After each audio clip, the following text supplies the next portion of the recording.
இனி அம்மாவோட ஒரு ஆசைக்காக அவர் அந்த ஆசையை நிறைவேற்றணும்ன்ற நோக்கத்தோட வீட்டில் இருக்கிற சுமைகளை பொருட்படுத்தித்தால் அந்த பெலருஸ் நாட்டுக்கு போனது. திடீரென்னும் போது 3 மாத காலம் ஆகிற தருவாய்க்குள்ள எங்களுக்கு ஒரு தகவல் ஒன்று அதிர்ச்சி ஊட்டுற தகவலாக கிடைத்தது.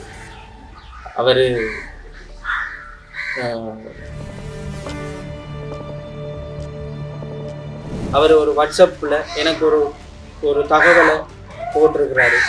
அவ்வளவுதான். இந்த தம்பிர உடம்பு இருக்கின்றதா, தம்பி இருக்கின்றானா இல்லையான்ற ஒரு புத்தி பேதளித்த தன்மையில் நாங்கள் இருக்கிற அந்த மட்டக்களப்பு மாவட்டம் முனைத்தீவு கிராமத்தை சேர்ந்த விநாயகமூர்த்தி சசிகரன், எனது தம்பியாகிய விநாயகமூர்த்தி பைரவன் அவர்கள் இலங்கையிலிருந்து, அதாவது இங்கே முனைத்தீவு கிராமத்திலிருந்து 1ஆம் மாதம் விநாயகமூர்த்தி பைரவன் இந்த இருக்கிறார்.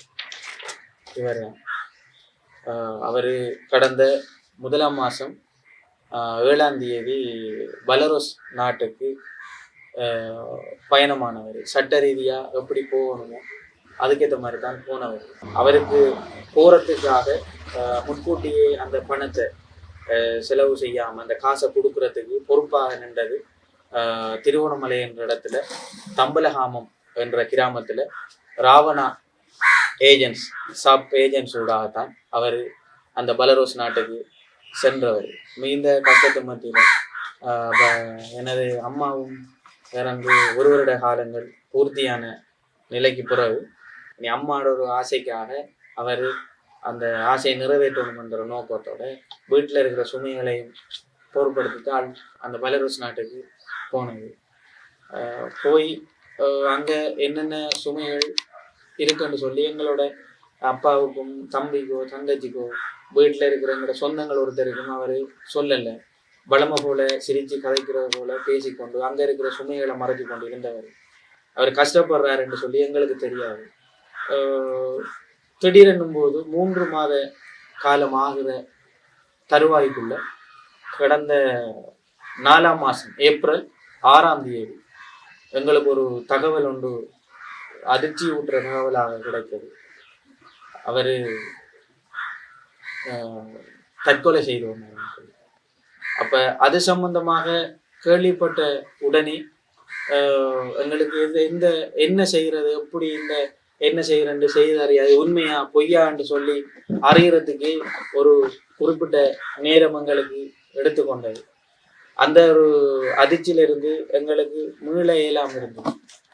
பின்னே எது நடந்தாலும் அதுக்குரிய பின் நகர்வுகளை மேற்கொள்ளணும் என்ற அடிப்படையில் பிரதேச எங்களோட டிஎன் டிவிஷன் பிரதேச செயலகத்தை தொடர்பு கொண்டு வெளிநாட்டு வேலைவாய்ப்பை பணியகம் அந்த தூதகரத்தினூடாக இவர மரணம் மரணம் என்னமா நடந்திருக்கு, அந்த மரணத்தின் பிற்பாடு அவர உடலை இங்கே கொண்டு வரதுக்குரிய நடவடிக்கைகளை எடுக்கலாமான்னு சொல்லி நான் ஒரு பிரதி ஆவணமாக படுத்தப்பட்ட தம்பியின் ஒரு நோட்டீஸையும் ஒரு பிரதி பலனாக ஒரு சாம்பிளுக்கு கொடுக்குற நோட்டீஸ், அவரோட டீட்டெயில்ஸ், அவரோட விசா, அவருக்கு அடிக்கப்பட்ட பாஸ்போர்ட்டில் அடிக்கப்பட்ட விசா, அந்த தூதகரத்துக்கு கொடுக்கப்பட்ட அவரோட ஒர்க் பெர்மிட்டான டீட்டெயில்ஸ் முழுதையும் நான் கொண்டு தகவலை சேகரித்து கொண்டு பிரதேச செயலகத்துக்கு கொண்டு போகும்போது அங்கேருந்து அவங்க வெளிநாட்டு வேலைவாய்ப்பு தூதகரத்துக்கு கொழும்பு எம்பஸுக்கு அவங்க தகவலை பாரப்படுத்துறதுக்குரிய நடவடிக்கைகளை அவங்க தொடர்ந்து ஏற்படுத்தி கொண்டிருந்தாங்க. நான் என்ன அறிஞ்சி ஒரு 10-12 நாட்களாக டிஎஸ் ஆஃபீஸையும் வீடும் பிரதேச செயலகம் வீடுமாக நான் அலைஞ்சுகிறேன். அது மட்டுமின்றி பல அரசியல் பிரமுகர்களையும் பார்லிமெண்ட் உறுப்பினர்களையும் நான் சந்தித்து எங்களோட வீட்டுக்கும் வந்து சந்திச்சிடது அந்த தகவல்களை நான் சொன்னேன். இன்று வரைக்கும் தம்பியின் உடல் இருக்கின்றதா, அது தகனம் செய்யப்பட்டிருக்குதா என்று சொல்லிய தகவலை நாங்கள் அறிஞ்சு கொள்ளையில்லாத ஒரு துப்பாக்கிய நிலையில நாங்கள் இருக்கிறோம். தம்பியின் இந்த நிகழ்வானது நடந்து ஏப்ரல் 6ஆம் தேதி நடந்தது. இன்றைக்கு மே மாதம் 25ஆம் தேதி. அப்படியாக 2 மாதங்கள் ஆகின்றன.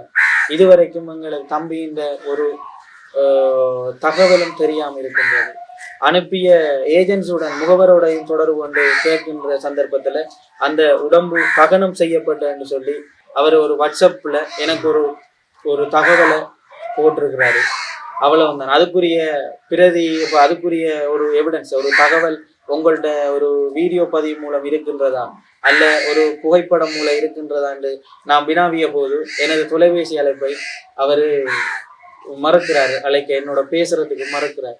ஆகவே இப்படியான துப்பாக்கிய நிலையிலும் இப்படி மிகுந்த வேதனைக்கு மத்தியிலும் காலங்களும் நாட்களும் கடந்து கொண்டிருக்கிறது.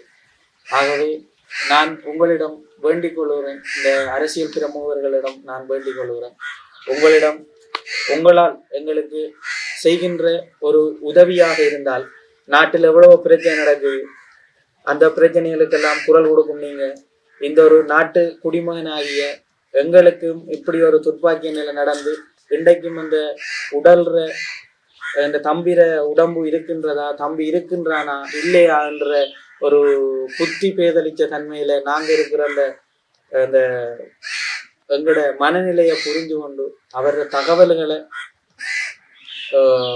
எங்களுக்கு தெரியப்படுத்தவும் உதவி கோருமாறு மிகவும் பணிவுடன் உங்களை இருகரம் கூட்டி வேண்டிக் கொள்ளுங்க. வெளிநாட்டு தூதகரத்துக்கான ஒரு நமது அமைச்சர் ஒருவர் இருக்கிறார், பிரதி அமைச்சர் இருக்கிறார்.